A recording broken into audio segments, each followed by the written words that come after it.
Hello, welcome my dear students. So English Disha welcomes you to another session.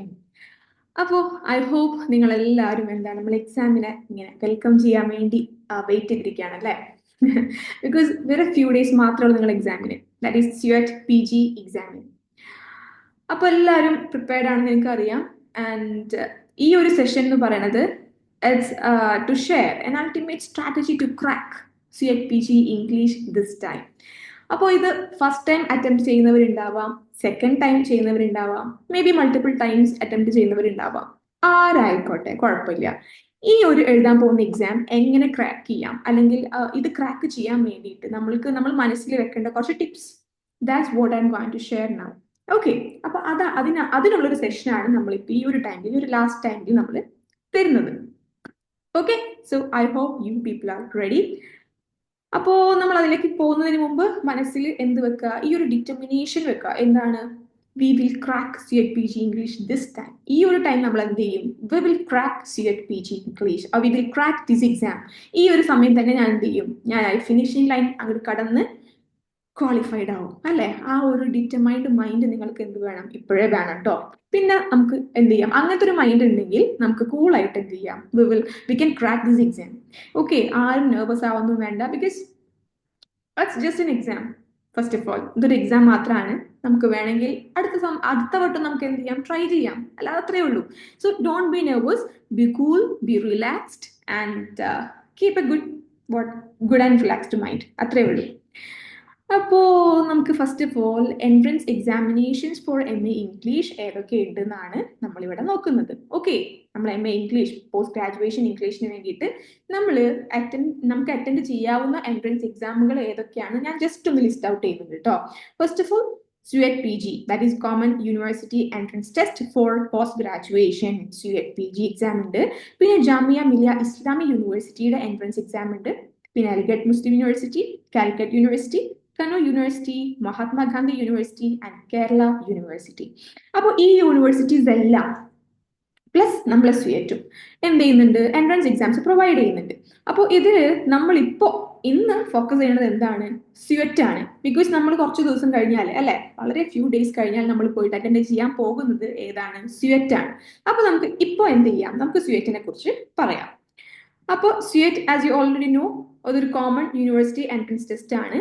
ഇതിൽ കുറെ universities വരുന്നുണ്ട്, അല്ലെ? അപ്പൊ നമുക്ക് ഏത് യൂണിവേഴ്സിറ്റിയിലേക്ക് വേണമെങ്കിലും നമുക്ക് എന്ത് കിട്ടാം? നമുക്ക് ക്വാളിഫിക്കേഷൻ കിട്ടാം, അല്ലെങ്കിൽ ആക്സസ് കിട്ടാം. അപ്പോൾ ഈ ഒരു എക്സാം പാറ്റേണിനെ കുറിച്ച് പറയുകയാണെങ്കിൽ, അല്ലെങ്കിൽ നിങ്ങൾ അറിഞ്ഞിരിക്കേണ്ട എക്സാം പാറ്റേൺ എന്താണെന്ന് വെച്ചാൽ, ഫസ്റ്റ് ഓഫ് ഓൾ ടൈം നോക്കുക. ടൈം ഈസ് ഇമ്പോർട്ടൻറ്റ്, അല്ലെ? ഡ്യൂറേഷൻ, എത്ര സമയം നമുക്ക് കിട്ടും എക്സാം അറ്റൻഡ് ചെയ്ത് തീർക്കാൻ വേണ്ടിയിട്ട്? It's just 90 minutes. വെറും 1.5 മണിക്കൂറേ ഉള്ളൂ കേട്ടോ. Last time it was 105 minutes, that is 1.25 മണിക്കൂർ ഉണ്ടായിരുന്നു കഴിഞ്ഞ വട്ടം. പക്ഷെ ഇത്തവണ 1.5 മണിക്കൂർ ആക്കിയിട്ടുണ്ട് അവര്. ഒരു കുറച്ച് സമയം വെട്ടിക്കുറച്ച് 1.5 മണിക്കൂർ ആക്കിയിട്ടുണ്ട്. ഓക്കെ, പിന്നെ ക്വസ്റ്റ്യൻസ് നിങ്ങൾക്ക് അറിയാം, മൾട്ടിപ്പിൾ ചോയ്സ് ക്വസ്റ്റ്യൻസ് ആണ്. നമുക്ക് 4 ഓപ്ഷൻസ് ഉണ്ടാവും. അതിൽ ഏതാണോ കറക്റ്റ് ആയിട്ടുള്ളത് അത് അങ്ങോട്ട് ചൂസ് ചെയ്ത് കൊടുക്കുക, അത്രേ ഉള്ളൂ. അപ്പൊ ടോട്ടൽ നമുക്ക് 75 ക്വസ്റ്റ്യൻസ് ഉണ്ട്. ഓരോ ക്വസ്റ്റ്യനും 4 മാർക്ക് വീതമാണ്.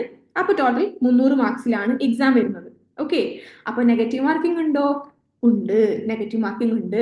ഓരോ തെറ്റായ ആൻസറിനും നമുക്ക് 1 മാർക്ക് വെച്ച് ഡിഡക്റ്റ് ആവും.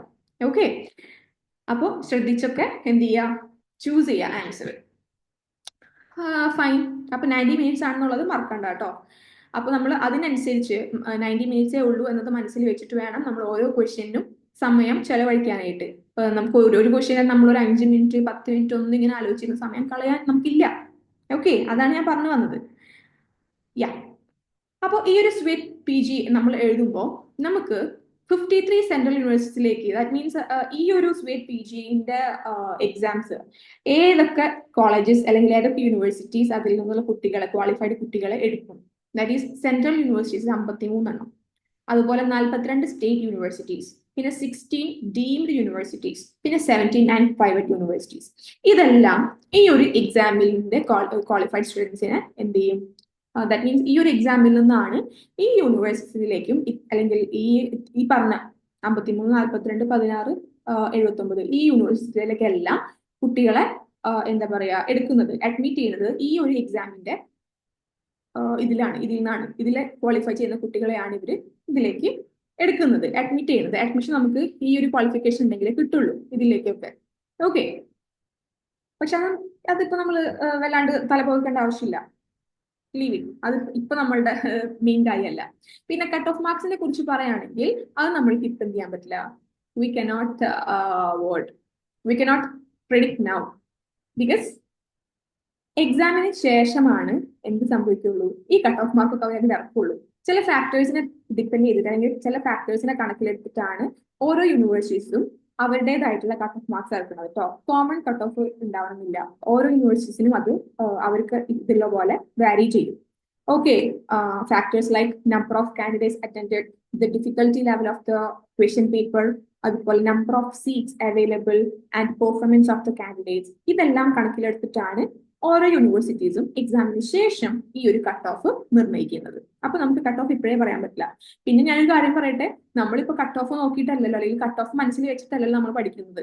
നമ്മൾ എന്ത് ചെയ്യുക, നമ്മളുടെ ബെസ്റ്റ് അതിലേക്ക് കൊടുക്കുക. അതാണ് നമ്മളുടെ ഉള്ളിൽ ഉണ്ടാവേണ്ടത്, അല്ലെ? നമ്മൾ നല്ല വൃത്തിക്ക് പഠിച്ച് നമ്മൾ അതെല്ലാം എന്ത് ചെയ്യാൻ, നമ്മളത് അതിൽ യൂട്ടിലൈസ് ചെയ്ത് നല്ലൊരു സ്കോർ ഉണ്ടാക്കുക. അതാണ് നമ്മൾ ചെയ്യേണ്ടത്. അപ്പോൾ നമുക്ക് കട്ട് ഓഫിനെ കുറിച്ചൊന്നും പേടിക്കേണ്ട ആവശ്യമില്ല. ഇനിയിപ്പോ സിലബസിനെ കുറിച്ച് പറയുകയാണെങ്കിൽ നിങ്ങൾക്ക് എല്ലാവർക്കും അറിയാൻ പറ്റും, കാരണം നിങ്ങൾ എല്ലാവരും ഇതൊക്കെ പഠിച്ച് നല്ല പ്രിപ്പയർഡ് ആയിട്ടിരിക്കുന്ന ആൾക്കാരാണെന്ന് എനിക്കറിയാം. അതുകൊണ്ട് ഞാൻ കൂടുതൽ ഡീറ്റെയിൽ ആയിട്ട് പറയുന്നില്ല, എന്നാലും ഒന്ന് കാണിച്ചതേ ഉള്ളൂ. ബ്രിട്ടീഷ് ലിറ്ററേച്ചർ പഠിക്കുന്നുണ്ട്, American literature, Indian literature, literary criticism, literary theory, literary movements, literary terms and devices, comparative literature and translation studies, language and linguistics, post-colonial literature. ഇതെല്ലാമാണ് നമ്മളുടെ സിലബസിൽ വരുന്നത്. അതിലും നമുക്ക് പേടിക്കാനില്ല. എന്താണ്? ബിക്കോസ് നമ്മൾ ഇംഗ്ലീഷ് ദിശ നിങ്ങൾക്ക് എന്ത് തന്നിട്ടുണ്ട്, ഈ ഓരോ മൊഡ്യൂളിന്റെയും ഡീപ്പായിട്ടുള്ള നല്ല ക്ലാസ്സസ് തന്നെ നിങ്ങൾക്ക് പ്രൊവൈഡ് ചെയ്തിട്ടുണ്ട്, അല്ലെ? നമ്മൾ ഓരോ മൊഡ്യൂൾ ആയിക്കോട്ടെ, അതിൽ വരുന്ന ഓതേഴ്സ്, അതിൽ വരുന്ന മേജർ വർക്ക്സ്, അല്ലെ, അതിൽ വരുന്ന മേജർ ഇയേഴ്സ്, എല്ലാം എന്തൊക്കെ ആവശ്യമുണ്ടോ അതെല്ലാം ഇൻക്ലൂഡ് ചെയ്തിട്ടുള്ള നല്ല വൃത്തിയുള്ള നല്ല നീറ്റ് ആൻഡ് ഡീപ്പ് ആയിട്ടുള്ള ക്ലാസ്സസ് ആണ് ഇംഗ്ലീഷ് ദിശ നിങ്ങൾക്ക് പ്രൊവൈഡ് ചെയ്തിട്ടുള്ളത്. പിന്നെ നിങ്ങൾ എന്തിനാ പേടിക്കുന്നത്, അല്ലെ? അത് പഠിച്ചാൽ തന്നെ നമുക്ക് കുറേയൊക്കെ നമ്മൾ ചെയ്യും, നമുക്ക് ക്രാക്ക് ചെയ്യാനുള്ള ഒരു കോൺഫിഡൻസ് എന്തായാലും ഉണ്ടാവും. അതും പോരാണ്ട് നമ്മൾ എന്ത് പ്രൊവൈഡ് ചെയ്തിട്ടുണ്ട്, മോക്ക് ടെസ്റ്റുകൾ, അല്ലെ? നമ്മൾ കുറെ മോക്ക് ടെസ്റ്റുകളും പ്രൊവൈഡ് ചെയ്തിട്ടുണ്ട്, +2 മോഡൽ ടെസ്റ്റ് ഓൾസോ. അപ്പൊ പിന്നെ പേടിക്കാനുണ്ടോ? നല്ല ധൈര്യമായിട്ട് പോയിട്ട് നമുക്ക് എന്ത് ചെയ്യാം, എക്സാം എഴുതാനായിട്ട് സാധിക്കും. ഇനിയിപ്പോ നമ്മൾ ഈ PGന്റെ സ്വീറ്റ് PGന്റെ previous year question paper, that is 2024 question പേപ്പറിന്റെ ക്വസ്റ്റ്യൻസ് ഡിസ്ട്രിബ്യൂഷൻ അതെടുത്ത് നോക്കുകയാണെങ്കിൽ ഒന്ന് നോക്കിയേ. ലാംഗ്വേജ് ആൻഡ് ലിംഗ്വിസ്റ്റിക്സിൽ നിന്ന് 8 ക്വസ്റ്റ്യൻസ് വന്നിട്ടുണ്ട്, ലിറ്റററി തിയറിയിൽ നിന്ന് 7 ക്വസ്റ്റ്യൻസ്, ആഫ്രിക്കൻ ലിറ്ററേച്ചറിൽ നിന്ന് 5 ക്വസ്റ്റ്യൻസ്, ബ്രിട്ടീഷ് ലിറ്ററേച്ചറിൽ നിന്ന് 20 ക്വസ്റ്റ്യൻസ്, പിന്നെ ഇന്ത്യൻ ലിറ്ററേച്ചറിൽ നിന്ന് 13 ക്വസ്റ്റ്യൻസ്. പിന്നെ കൊടുത്തിട്ടുള്ള അതിൽ നിന്നൊക്കെ 2 ക്വസ്റ്റ്യൻസ് ആണ്. പിന്നെ നമ്മൾ കോംപ്രഹെൻഷൻ പാസേജിൽ നിന്ന് 5 ക്വസ്റ്റ്യൻസ്, ഫോം തന്നിട്ട് അതിൽ നിന്നുള്ള ക്വസ്റ്റ്യൻസിനും 5 ക്വസ്റ്റ്യൻസ്. അപ്പൊ ഇതിൽ എടുത്തു നോക്കേണ്ട കാര്യം ബ്രിട്ടീഷ് ലിറ്ററേച്ചറാണ്. ബ്രിട്ടീഷ് ലിറ്ററേച്ചറിനാണ് നിങ്ങൾ പ്രയോറിറ്റി കൊടുത്ത് പഠിക്കേണ്ടത്. ഇതിപ്പോ ഞാനിവിടെ ഈ ഒരു ഡിസ്ട്രിബ്യൂഷൻ ഓഫ് ക്വസ്റ്റ്യൻസ് ഞാൻ ഇവിടെ കാണിക്കാൻ കാരണം എന്താണ്, നിങ്ങൾ കൊടുക്കേണ്ട പ്രയോറിറ്റിയാണ്. നിങ്ങൾ ഫസ്റ്റ് ഓഫ് ഓൾ നല്ല പ്രയോറിറ്റി കൊടുക്കേണ്ടത് ബ്രിട്ടീഷ് ലിറ്ററേച്ചറിനാണ്. ബിക്കോസ് ഇതിപ്പോ 2024 ക്വസ്റ്റ്യൻ പേപ്പർ മാത്രമല്ല, അതിന് മുമ്പത്തെ പ്രീവിയസ് ഇയേഴ്സ് ക്വസ്റ്റ്യൻ പേപ്പർ നോക്കിക്കഴിഞ്ഞാലും നിങ്ങൾക്ക് അറിയാൻ പറ്റും കൂടുതൽ ക്വസ്റ്റ്യൻസും ബ്രിട്ടീഷ് ലിറ്ററേച്ചറിൽ നിന്നായിരിക്കും. That means it should be given the first priority. Okay, അപ്പൊ പഠിക്കുമ്പോൾ നിങ്ങൾ എന്ത് ചെയ്യുക, ഇനിയിപ്പോ പഠിക്കലല്ലേ, നമ്മൾ റിവൈസ് ചെയ്യാണ്. അപ്പൊ ഇനി റിവൈസ് ചെയ്യുമ്പോഴും ഫസ്റ്റ് ഓഫ് ഓൾ നിങ്ങൾ നോക്കി പോകേണ്ടത് ബ്രിട്ടീഷ് ലിറ്ററേച്ചറിലാണ്. ഓക്കെ, പിന്നെ ഇന്ത്യൻ ലിറ്ററേച്ചർ നമ്മൾ ഇന്ത്യൻസ് ആയതുകൊണ്ട് നമുക്ക് ഒരു എന്താ പറയുക, ഒരു കണക്ഷൻ ഉണ്ടാവില്ലേ, അതുകൊണ്ട് നമുക്ക് പെട്ടെന്ന് ഗ്രാസ്പ് ചെയ്യാൻ പറ്റും. അപ്പോൾ ഇന്ത്യൻ ലിറ്ററേച്ചർ ആണ് സെക്കൻഡ് പ്രയോറിറ്റി കൊടുക്കേണ്ടത്. Third priority can be literary theory ആയിക്കോട്ടെ, ലാംഗ്വേജ് ലിംഗ്വിസ്റ്റിക്സ് ആയിക്കോട്ടെ, ലിറ്റററി ക്രിറ്റിസിസം ആയിക്കോട്ടെ, കുഴപ്പമില്ല. പിന്നെ അവാർഡ്സും ട്രാൻസ്ലേഷൻ സ്റ്റഡീസും ഒക്കെ നിങ്ങൾ ലാസ്റ്റ് നോക്കിയാൽ മതി. അത് ഭയങ്കര ലീസ്റ്റ് ഇമ്പോർട്ടന്റ് ആണെന്നല്ല ഞാൻ പറഞ്ഞത്, ബട്ട് കമ്പാരിറ്റീവ്ലി മറ്റേതൊക്കെ നോക്കിയിട്ട് നിങ്ങൾ എന്ത് ചെയ്താൽ മതി, ഈ ട്രാൻസ്ലേഷൻ ഒക്കെ നോക്കിയാൽ മതി. God it.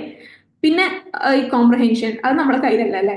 അത് നമ്മളുടെ ഒരു കോംപ്രഹെൻഷൻ സ്കിൽ യൂസ് ചെയ്തിട്ട് ചെയ്യേണ്ടതാണ്. നിങ്ങൾക്ക് പാസേജ് തരും, അല്ലെങ്കിൽ ഒരു പോം തരും, അതിൽ നിന്ന് അതുമായിട്ട് ബന്ധപ്പെട്ട ക്വസ്റ്റ്യൻസ് തരും. അത് സിംപ്ലി നിങ്ങൾക്ക് ആ 10 ക്വസ്റ്റ്യൻസ് നിങ്ങൾക്ക് സിംപ്ലി എന്ത് ചെയ്യാൻ പറ്റും, അറ്റൻഡ് ചെയ്ത് ആ മാർക്ക് മേടിക്കാൻ മതിയേ ഉള്ളൂ. അതിൽ എനിക്ക് ടെൻഷൻ ഇല്ല, നിങ്ങൾക്കും ടെൻഷൻ വേണ്ട, അല്ലേ? യാ, അപ്പോൾ ഇത്രയേ ഉള്ളൂ കാര്യങ്ങള്. അപ്പോൾ നിങ്ങൾ ഈ ഒരു ലാസ്റ്റ് ടൈമിൽ ആരും പേടിക്കേണ്ട, ആരും നെർവസ് ആവേണ്ട. Because it's very simple thing. Just ഒരു സിമ്പിൾ ഹേർഡിലാണിത്. നിങ്ങളൊന്ന് മനസ്സ് വെച്ച് പഠിച്ച് പ്രിപ്പയർ ചെയ്തിട്ടുണ്ടെങ്കിൽ easily we can crack it. Okay, അപ്പോൾ ഞാൻ ഈ പറഞ്ഞ പോലെ റിവൈസ് ചെയ്യുമ്പോൾ ഈ ഒരു ഓർഡറിൽ ഫസ്റ്റ് ബ്രിട്ടീഷ് ലിറ്ററേച്ചർ, പിന്നെ ഇന്ത്യൻ ലിറ്ററേച്ചർ, പിന്നെ മറ്റാൾക്കാരെ വെച്ച് കേട്ട് നിങ്ങൾ എന്ത് ചെയ്താൽ മതി, റിവൈസ് ചെയ്താൽ മതി. പിന്നെ എന്ത് ചെയ്യുക, ലാസ്റ്റ് ടൈമിലൊക്കെ റിലാക്സ് ആൻഡ് കൂൾ ആയിട്ട് പോയി എക്സാം എഴുതുക. ആൻഡ് യാ, ഇത്രയും മതിയല്ലോ നമുക്ക് ക്രാക്ക് ചെയ്യാനായിട്ട്, അല്ലേ? യാ, ദാറ്റ്സ് ഇറ്റ്. അപ്പോൾ നമ്മളുടെ ഇംഗ്ലീഷ് ദിശയിലുള്ള ക്ലാസ്സിനെ കുറിച്ചും അതുപോലെ അതിന്റെ ഡീറ്റെയിൽസ് ആൻഡ് എന്തെങ്കിലും എൻക്വയറീസ് ഒക്കെ ഉണ്ടെങ്കിൽ you can contact through this number. That's it. And once again, thank you and all the best, my dear students. Thank you.